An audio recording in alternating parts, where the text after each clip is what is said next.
Apple diýenlerle gözüňe näme gelýär? Apple kompaniýasy barada näme bilýärsiň? iPhone, iPad ýa-da MacBookmy? Geliň 1976-njy ýylda dolanalyň. Hut şu ýylda Apple kompaniýasynyň düýbi tutulýar. Iki sany dost, Steve Wozniak we Steve Jobs ýönekeje garajda bahasy $666, 66 sent, meçhur bolsa bir ýylda 175 kompýutere barabar bolan kompýuter öwrümçiligini ýola goýarlar. Kompýuterleriň ady bolsa Apple 1. Bu iki dostum dünýädäki iň ägir kompaniýalaryň birini döredendir diýip şol wagt hiç kim pikir etmändi.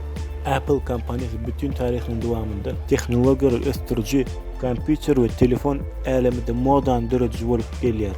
Forbes maglumatlaryna görä, Apple kompaniýasy 2010-njy ýylyň oktýabrynda dünýäde ägir kompaniýalar bolan Coca-Cola, IBM we Microsoft'tan geçip birinji orna ýerler. Apple kompaniýasynyň baş edarasy Amerikan Birleşik Ştatlarynyň kiçirejik Cupertino şäherçesinde ýerleşýär. Gyzyk zatlaryň biri bolsa, bu şäherçäniň ilatynyň sany Apple kompaniýasynda işleýänlerden az. Kompaniýada 115 000 adam zähmet çekýär.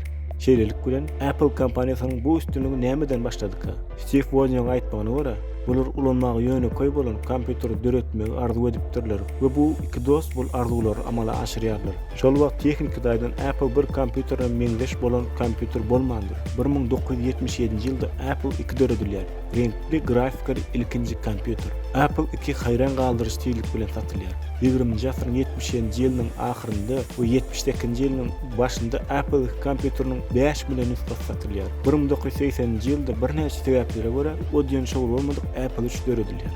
Şol wagtlar köp kişiler Apple kompaniýasynyň bir näçe şowsuzlyklaryna soň bu kompaniýanyň geleceğine nokat goýarlar. 80-nji ýylyň başlarynda Steve Jobs ýüze çykan meseleleri çözüp bilmän kompaniýanyň baş direktory wezipesine John Scully'ni çagyrýar. Şol wagt Scully Pepsi kompaniýasynda işleýärdi. Şol ýylyň aprel aýynda John Scully işe girişýär. Satu meselelerini üstüne tehnologiýalary döretmek meselleri döşülýär. Bu mesele bolsa Jobs bilen Scully'nin arasynda gapma-garşylyk döredýär. Netijede Steve Jobs öz döreden kompaniýasyndan işden boşadýarlar. Edil şondan soň Apple kompaniýasynyň şowsuzlyklar döwri başlaýar. 1984-nji ýylda Macintosh kompýuteri döredilýär. Şonuň bilen bir hatarda Apple kompaniýasy dünýädäki ilkinji sıçanjy görkezýär. 1990-njy ýylda Steve Jobs kompaniýa dolanyp gelýär. 1994-njy ýylda Apple kompaniýasy ilkinjileriň hatarynda Quick Take adly sany fotoaparat döredýär. Ýöne bu taslama odiýan şowly bolmaýar. Uzak ýyllaryň dowamynda Apple kompaniýasy şowsuz bolan ençe taslamalar döredýär. 1997-nji ýyla çenli kompaniýanyň ýetkisi 1 milliard 800 million Amerikan dollaryna barabar bolýar. Şol ýylyň ortalarynda Steve Jobs kompaniýanyň ykbalyny ýetdirýär. Ol intak dünýäde döredilmedik, dizaýny boýunça deňi taýyp bolmadyk taslama başlaýar. Şol wagtlar Steve Jobs ýaş we dehini dizaýner bolan Jonathan Ive bilen tanışýar. Jobs intak döredilmedik, şowsuz bolan taslamalaryň ählisini ýapýar. 3000-e golay işgär işden boşadylýar. Kompaniýanyň ähli güýji täze taslama gönükdirýär. Bir näçe aýdan soň Apple kompaniýasy Jobs bilen Ive tarapyndan işläp durulan häzirki günlerimizde ulanýan iMac kompýuteri görkezýär. Hut iMac döredilenden soň kompaniýanyň kompýuteri däl, eýsem beýlek teknikalar hem döredip başlaýar. 2001-nji ýylda Apple kompaniýasy iPod görkezýär. iPod tiz wagtyň içinde bütün dünýä belli bolýar. 2003-nji ýylda iTunes Store döredilýär. 2007-nji ýylda bolsa dünýäni haýrana goýan iPhone görkezilýär.